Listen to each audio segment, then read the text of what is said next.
Shalom Alejem, bienvenidos al programa Luz para las Naciones. Esta es una sesión de estudio en la que analizamos los grandes capítulos de la Biblia. Para preguntas y comentarios pueden dirigirse a la siguiente dirección: hebraica@gmail.com. Habla para ustedes Joseph desde Camuy, Puerto Rico, y en esta ocasión nuestro tema será Génesis capítulo 1. Quiero a manera de introducción decir que el libro de Génesis es el libro más importante de toda la Biblia para las naciones, no para todos. Por ejemplo, para Israel, para los judíos y Israel en general, quizás los libros más importantes sean Éxodo, Levíticos, Números y Deuteronomios, que son los donde está concentrada la mayor parte, la parte más pesada de la Torá, ¿no? De la enseñanza, de las leyes del Todopoderoso. Pero hablando de las naciones en general, cuando me refiero a las naciones, es en general el libro más importante es el libro de Génesis.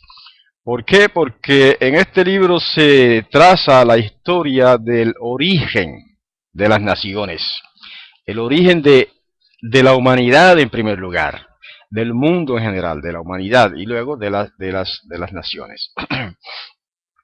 Para este estudio vamos a utilizar como base el comentario de la Torá hecho por un sabio conservador llamado Mordejai Ederi. Aquí lo tengo en las manos. Se titula simplemente la Torá, ¿verdad? Y este número es de Génesis, este tomo es de Génesis. Claro, no lo voy a usar directamente porque tiene la letra tan pequeña que yo no la puedo ver ni con los espejuelos, así que yo he transcrito acá en papel el texto que vamos a utilizar. Además de eso, vamos a estar leyendo la parte de la Biblia en sí, de la Escritura, de la versión israelita nazarena. ¿Ok?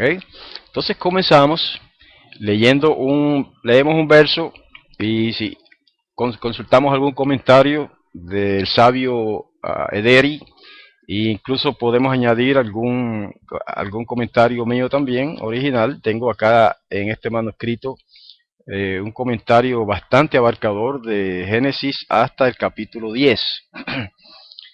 Ok, entonces comenzando con la lectura de este libro maravilloso, el libro de los comienzos, ¿verdad?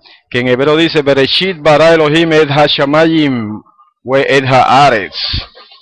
Eso quiere decir, en el principio creó Elohim el cielo o los cielos y la tierra. Inmediatamente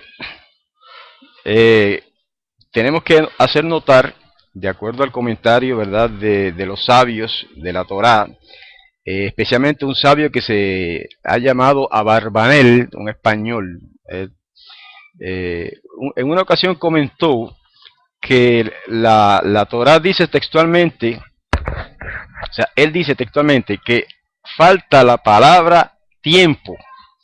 Y es como si el texto hubiera dicho, en el comienzo del tiempo creó Elohim los cielos y la tierra. Es decir, que aunque no dice así, no dice en el comienzo del tiempo. Y por eso él comenta que falta la palabra tiempo ahí. Pero sí se implica que está diciendo, ¿verdad?, que en el comienzo, ¿en cuál comienzo? En el comienzo del tiempo fue que Elohim creó los cielos y la tierra. Ahora, algo interesante. Una traducción de la Torá al arameo hecha por un sabio de la antigüedad lejana llamado Onkelos o Onklos, dice de una manera interesante. Dice, antes de todas las cosas que fueron creadas, creó Elohim los cielos y la tierra. Es una traducción un poquito parafrástica, ¿verdad? Y otro comentarista sabio de la Torá dice, llamado Seforno, comentando la palabra Bereshit, dice que, o sea, él lo traduciría al comienzo del tiempo, que es el instante primero indivisible al cual no le ha precedido tiempo alguno. O sea, no es una traducción que le está haciendo, sino un comentario, ¿no? Está hablando de que cuando dice Bereshit, ¿verdad? En el comienzo, en el principio, se refiere a eso. Hay otro autor llamado el autor de Carné Or, una obra que se llama así, comentando Ibn Ezra, que es otro autor. Dice, el tiempo comenzó a existir solamente con el movimiento. Esto es un pensamiento profundo, hermanos. El tiempo comenzó a existir solamente con el movimiento, ya que el movimiento y el tiempo son simultáneos. Ok, esto es importante, hermanos, porque quiere decir que cuando el Todopoderoso, Elohim, creó el universo físico, ahí comenzó el tiempo. Antes de eso, el tiempo no existía. Quizá es un pensamiento un poco, digamos, profundo para nuestra mente finita, pero antes de la creación física del universo, el tiempo no existía, porque el tiempo es relativo al movimiento. ¿Okay? El tiempo es relativo al movimiento. Por ejemplo, los días son relativos al movimiento del Sol, o de la Tierra más bien, en su eje, alrededor de su eje. Los años son relativos al movimiento del Sol, etcétera. Después vamos a comentar un poco más sobre eso. Siempre el tiempo es relativo al movimiento. Por lo tanto, si el universo fuera estático, sin ningún movimiento, no existiría el tiempo, hermanos. No existiría el tiempo. Porque el tiempo se cuenta con relación al movimiento de algo, en el movimiento de las estrellas, de los soles, de las lunas, de los satélites, de los planetas. ¿Verdad? Todos esos astros celestes tienen movimiento y con relación a ese movimiento es que existe el tiempo. Así que hay una variedad de posiciones, ¿verdad?, sobre estos detalles de estos comentarios. Hay un pasaje aquí interesante en Jeremías 23:29 que dice, ciertamente así es mi palabra como el fuego, dice Yahweh, y con el martillo que hace añicos a la roca. Entonces un sabio de la Torá, o sea, un sabio y comentador de la Torá, dice, así como por el golpe del martillo sobre la roca salen varias chispas del mismo lugar, así un solo verso puede ser interpretado en formas distintas. Así que es fundamental entonces entender que las escrituras, especialmente ciertos pasajes, están sujetos a interpretación y se pueden interpretar de varias maneras diferentes. No hay una sola manera de interpretar las cosas. Generalmente hay al menos dos y en muchos casos varias maneras de interpretar un asunto, casi prácticamente cualquier asunto. ¿Okay? Así que estamos en el principio. En el principio creó Elohim los cielos y la tierra, o el cielo y la tierra.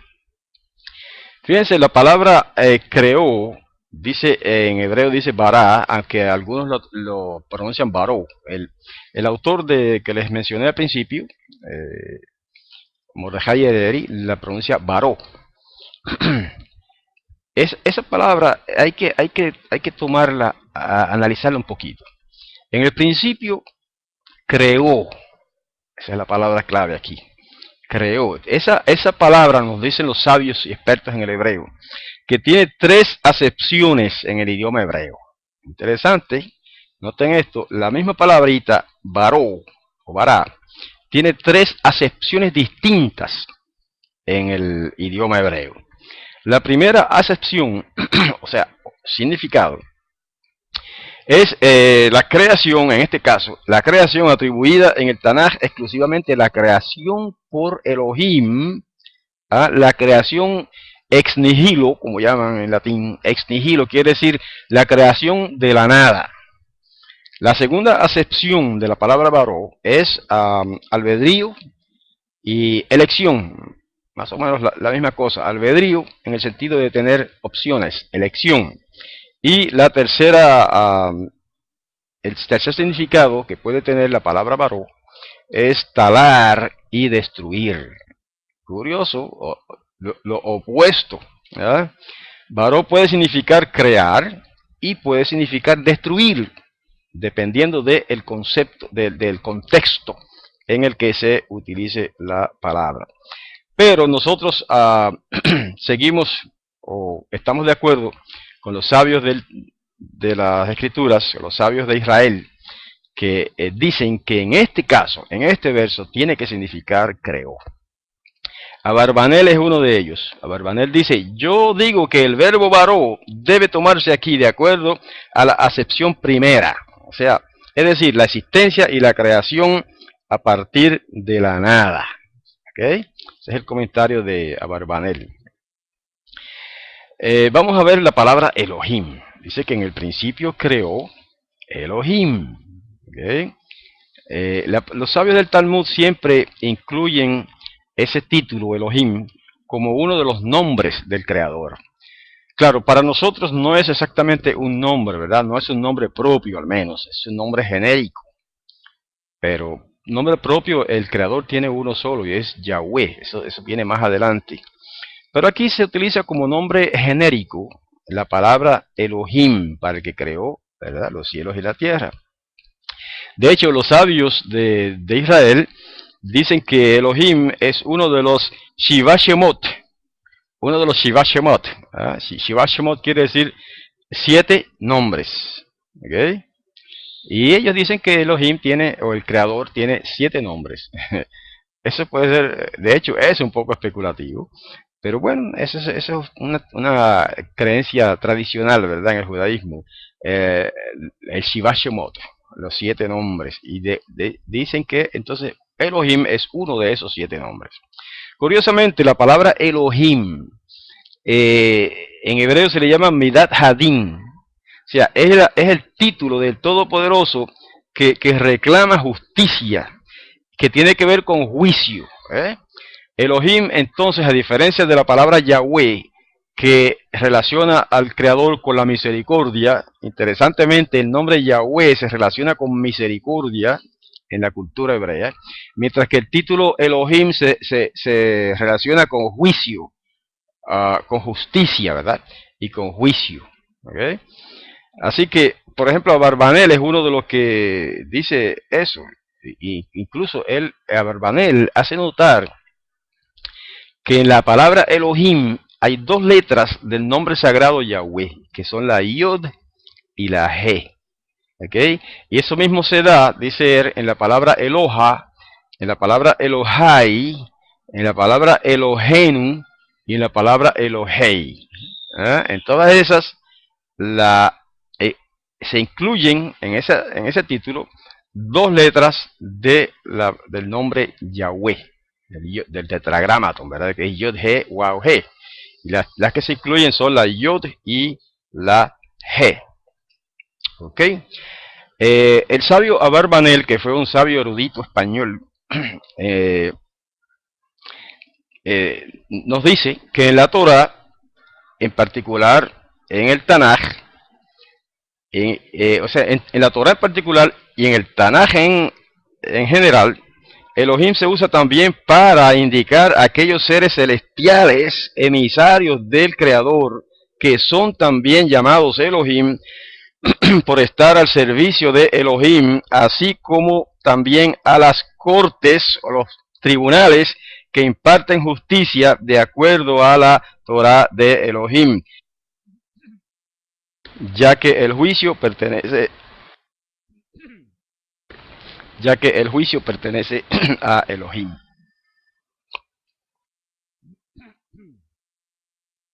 Ese comentario es bien importante.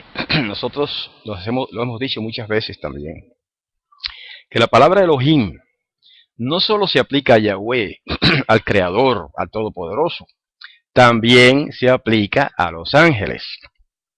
¿Ok? A través de la Torah y a través del Tanaj en general. Cuando decimos Tanaj, nos estamos refiriendo a lo que los cristianos llaman el Antiguo Testamento, ¿verdad? Las escrituras en general, las escrituras hebreas. La palabra Elohim se aplica, sí, principalmente a Yahweh, el Creador, pero también se aplica a los ángeles, en varios pasajes. No vamos a entrar en esos detalles ahora, pero ustedes, los que investigan las escrituras, están al tanto de eso, y si no lo están, pues búsquenlo. En varios pasajes, especialmente en los Salmos, se aplica la palabra Elohim a los ángeles. Y en la Torah se aplica varias veces la palabra Elohim a los jueces de Israel, ¿okay? Al tribunal de Israel, a la corte de Israel. Y también a la corte celestial, y también al tribunal celestial, porque así como hay tribunales de justicia en la tierra, hay un tribunal en el cielo, hermanos. Y eso es otro tema que podemos tratar aparte en otra ocasión. Entonces, otro sabio en los comentarios de la Torah, a quien llaman Rambán, dice que ese nombre del creador, que se dice Elohim, proviene de una palabra raíz hebrea que se dice El. El, en hebreo, significa fuerza. ¿Eh? Pero cuando se la pone en plural, como lo es Elohim, que es un plural, entonces significa una fuerza plena, una fuerza todopoderosa. Y por eso es que en muchos casos, en algunos casos, e incluso en la versión israelita nazarena, la hemos traducido nosotros como el Todopoderoso. Y en la versión Reina Valera restaurada la hemos traducido también muchas veces, más de 300 veces, como el Todopoderoso, en lugar de simplemente el Poderoso. Pero claro, hemos traducido en ese caso el Todopoderoso cuando vemos en el hebreo la palabra Ha-Elohim. Cuando vemos la palabra Elohim sola la hemos traducido el Poderoso. Pero cuando vemos la combinación Ha-Elohim, entonces la hemos traducido el Todopoderoso. Estoy hablando ahora de la versión Reina Valera restaurada. En la versión israelita nazarena hemos dejado los títulos tales como están en hebreo. Donde en hebreo dice Ha-Elohim, ahí ponemos nosotros Ha-Elohim. Y si dice solamente Elohim, ponemos Elohim. Es una versión muy fiel a los originales hebreos. Es curioso que ahí dice que en el principio creó Elohim los cielos y la tierra. O se puede traducir también el cielo y la tierra. Y así la hemos traducido de la versión israelita nazarena. El cielo y la tierra. ¿Por qué? Lo vamos a explicar un poco más adelante. Pero lo que iba a decir es que es curioso que en este caso no se dice que Elohim creó el mundo. Pudo haber dicho que Bereshit bara Elohim Haolam, ¿verdad? En el principio creó Elohim el mundo. Sin embargo, no se usa esa palabra. La palabra Olam, para implicar el mundo, se comenzó a usar en un hebreo posterior, un hebreo más, digamos, posterior, más tardío, ¿verdad? En el hebreo bíblico, cuando se hablaba del mundo o del universo, se decía los cielos y la tierra, o el cielo y la tierra. Entonces, tenemos que comentar algo sobre la palabra Shamayim. ¿Por qué? Porque la palabra Shamayim es plural. Estoy viendo la pantalla porque algunas personas hacen comentarios y preguntas en la pantalla, ¿verdad? Sí, ya pasamos de la parte esa del tiempo, pero sí nos preguntan que si se podría entonces leer en un principio del tiempo, creó Elohim. Exactamente eso fue lo que dijimos, que se pudiera traducir en el principio del tiempo, o en el comienzo del tiempo, creó Elohim los cielos y la tierra. Pero ya habíamos comentado un poco sobre eso. Ahora vamos a comentar sobre la palabra Shamayim. La palabra Shamayim es un plural dual. ¿Por qué los antiguos llamaban al cielo con esa palabra en plural? Prácticamente nunca aparece esa palabra en singular en las escrituras hebreas. Siempre aparece en plural. ¿Por qué? Hay varias interpretaciones de eso, ¿verdad?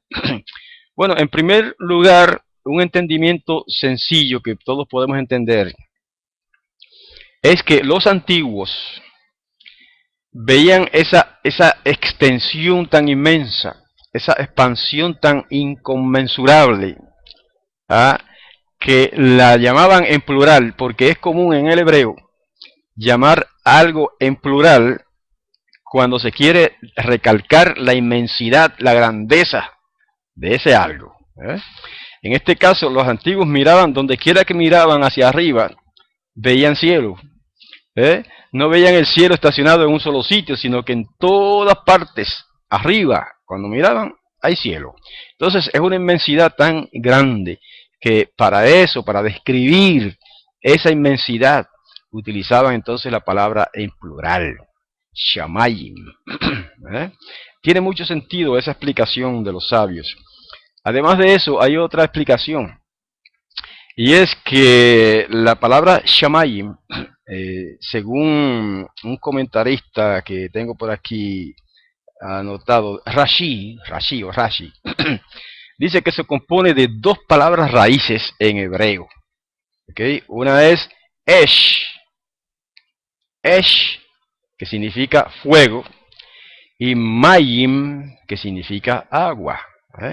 Entonces, dice Rashi que la combinación de esos conceptos, no solamente de las palabras, de esos conceptos de fuego, que es un elemento, digamos, primitivo, original, primario, y Mayim, que es otro elemento primario. Entonces la combinación de esos dos conceptos, de dos elementos primarios, elementales y básicos para la existencia de la humanidad y del universo entero, esa combinación de esos conceptos produce entonces la palabra Shamayim, que se traduce defectuosamente al español como los cielos. Cuando se pudiera traducir en realidad el inmenso cielo. Claro, no se puede, no la traducimos así, ¿verdad? Nadie la traduce así, porque ya es como una paráfrasis. Pero sí, ese es el sentido, el inmenso cielo. Shamayim. Lo que pasa es que para nosotros el pensamiento se nos queda corto, ¿verdad? Cuando hablamos de estas cosas, porque no tenemos la misma mentalidad que tenían los hebreos antiguos, ¿verdad? Los hebreos antiguos sí, cuando querían recalcar la inmensidad y la grandeza de algo, pues lo ponían en plural, el nombre. Y hay otros ejemplos de eso, después lo vamos a mencionar. Eso es solo un ejemplo. Eso es solo un ejemplo de lo que estamos diciendo. Otro dato curioso o importante que hay que hacer notar con relación a la palabra cielos, o shamayim, es el siguiente, que para compararla con Elohim, ¿verdad? La palabra shamayim, que es plural, generalmente va acompañada de un verbo en plural. Tenemos ejemplos en Primera de Reyes 8:27, Salmos 148:4 y otros más. Por ejemplo, cuando dice, los cielos cuentan, en plural, ¿verdad? Sin embargo, con la palabra Elohim, que es plural también, no se da eso. Se da un fenómeno diferente. Y es que la palabra Elohim, generalmente, obviamente, cuando se refiere a Yahweh, al Padre, al Creador, va acompañada de un verbo en singular. No se dice Bereshit bara Elohim. Bueno, en hebreo se dice así, Bereshit bara Elohim. Pero fíjense que dice Bereshit bara, creó, singular. Entonces no se dice, en el principio crearon los poderosos el cielo y la tierra. No, así es como lo conceptualizan los paganos, de hecho. Pero no se dice así en la escritura hebrea. Se dice, en el principio creó Elohim. Por lo tanto, el verbo en singular nos indica, es un gran indicio de que la palabra que sigue, ¿verdad? El sustantivo al cual aplica el verbo, tiene que ser singular. Entonces, por lo tanto, aunque la palabra Elohim intrínsecamente es plural, es en realidad un singular, y es lo que llaman en gramática hebrea un plural majestático. Ese concepto lo vamos a ver un poquito más adelante otra vez. En el verso 2, que dice, en el verso 2, dice, pero la tierra estaba, ¿verdad? Vamos a buscar el pasaje por aquí. Ok, lo tenemos acá. En el verso 2 dice, la tierra estaba sin forma y vacía. La oscuridad cubría la superficie del abismo y el aliento de Elohim se movía sobre la superficie del agua. Estamos traduciendo, o citando más bien, de la versión israelita nazarena. Tomen eso en cuenta porque es una traducción de este versículo un poco diferente a las demás, ¿verdad? A lo, digamos, a lo común, a lo que es más conocido. ¿Ok? Entonces, la tierra estaba, según otras traducciones, desordenada y vacía. Pero en realidad, la palabra desordenada no es una traducción muy buena. Por eso fíjense que acá se traduce la versión israelita nazarena, la tierra estaba sin forma y vacía. Es decir, que no tenía todavía su forma final, no tenía todavía su forma permanente, ¿eh? Sino que estaba en un proceso de creación.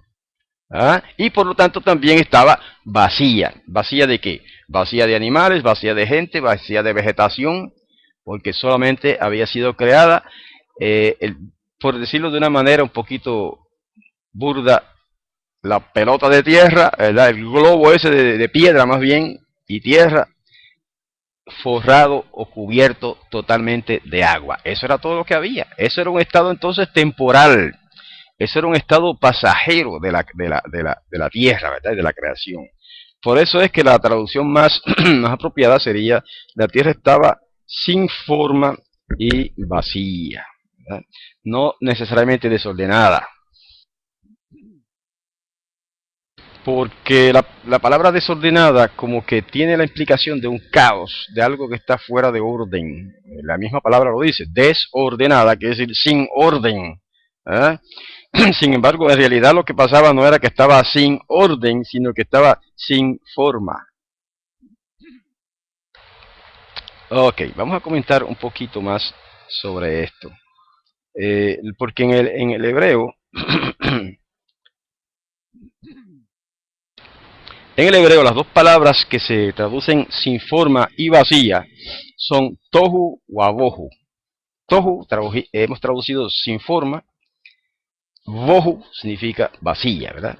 Tohu wabohu, sin forma y vacía. Esto es la materia, según Ramban, uno de los grandes comentadores de la Torá.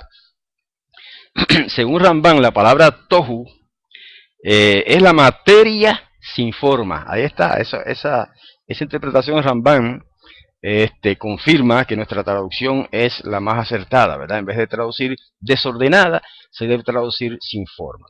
Entonces dice él que la palabra tohu indica la materia sin forma, llamada también por los griegos juli, mientras que bohu es la materia que ya ha adquirido forma primaria, forma elemental, pero que aún está incompleta, ¿eh? Y todavía lejana de su forma definitiva. Por lo tanto, lo que está diciendo ahí es que está vacía, ¿eh? Que es la traducción que hemos elegido. El término, es curioso que el término tohu no se utiliza aquí solamente. El término tohu también se utiliza en el Tanaj en distintas oportunidades con el significado de algo incompleto, ¿eh? Y de naturaleza no determinada. Mientras que el término bohu aparece por separado solamente una vez. Digo, aparte de esta vez que estamos tratando ahora, y eso es en Isaías 34:11, cuyo significado parece ser piedra de forma primaria. ¿Ok? Bueno, en los próximos versículos vamos a ver, en los próximos versos vamos a ver que va a estar dándosele entonces forma a esa creación primigenia, a esa creación primitiva, a esa creación elemental, básica, fundamental, inicial. Empieza a tomar forma de los próximos versos en adelante. ¿Okay? A medida que se, ¿verdad?, culmina cada día de la semana original de la creación. Pero tenemos que comentar un poco más sobre esa frasecita que leímos ahí donde dice la oscuridad cubría la superficie del abismo. Eso es sencillo. Al principio toda la oscuridad. Luego dice, y el aliento de Elohim se movía sobre la superficie del agua. Esa es la versión israelita nazarena. Las versiones cristianas dicen, y el Espíritu de Dios se movía sobre las aguas. Entonces ponen la palabra Espíritu con una E mayúscula, para dar a entender y para explicar que eso se refiere a la tercera persona de la Trinidad, que es el Espíritu Santo. Eso es lo que dicen los cristianos, la mayoría, no todos, porque hay muchos cristianos que no lo enseñan así. Sin embargo, en las traducciones judías de la Biblia, en algunas se traduce también el Espíritu de Elohim, o el Espíritu de Dios, como dicen ellos. Pero ponen el Espíritu, la palabra Espíritu con E minúscula. ¿Por qué? Porque los judíos no aceptan ese concepto de que eso se refiera a una supuesta tercera persona de la Trinidad. Ningún judío, ningún hebreo, antiguo ni moderno, puede aceptar ni puede ver en ese pasaje una referencia a alguna Trinidad o a algún espíritu, en este caso el Espíritu Santo, como una persona. Por lo tanto, ¿a qué se refiere? ¿De qué estamos hablando aquí? ¿Qué es lo que dice el original? El original, que lo tenemos por aquí también en uno de estos documentos, dice Ruach Elohim. ¿Okay? Ruach Elohim. Ahora, ¿por qué la versión israelita nazarena ha traducido el aliento de Elohim? Porque la palabra Ruach significa eso. Es más, vamos a ir un poco más allá. La traducción que hace el doctor Mordejai Ederi en este libro que les mencioné al principio, en el cual basamos estos comentarios, la traduce un poco más, todavía, digamos, más diferente que lo que tiene la versión israelita nazarena. Allí traduce, y el viento, o un viento de Elohim, soplaba sobre la superficie de las aguas. ¿Okay? Entonces fíjense que claro, él lo pone, un viento de Elohim. Eso está de acuerdo con otros grandes comentadores de las escrituras, ¿verdad? En Israel, como Ibn Ezra, Ramban, ¿verdad? Y otros, que dicen que Ruach Elohim, en este pasaje, en particular, en específico, la frase Ruach Elohim se debe traducir un viento de Elohim. Interesante. ¿Eh? Entonces era un soplo, un viento. Es como si Elohim, el creador, Yahweh, estuviera soplando de una manera intensa sobre la superficie de las aguas. Esa es la imagen que quiere presentar el autor original, en el idioma original hebreo. E incluso hay otras traducciones que van un poco más allá. Como la traducción del doctor Smith. Es una traducción cristiana, voy a citar ahora, que se llama en inglés An American Translation, una traducción americana, hecha por los doctores Smith y Goodspeed. Smith tradujo el Antiguo Testamento y Goodspeed tradujo el Nuevo.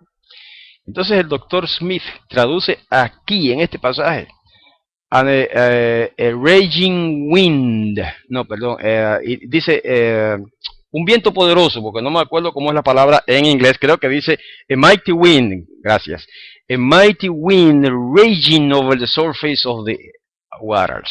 Interesante traducción para ser de un cristiano. Dice, lo traduce el doctor Smith, y un viento tempestuoso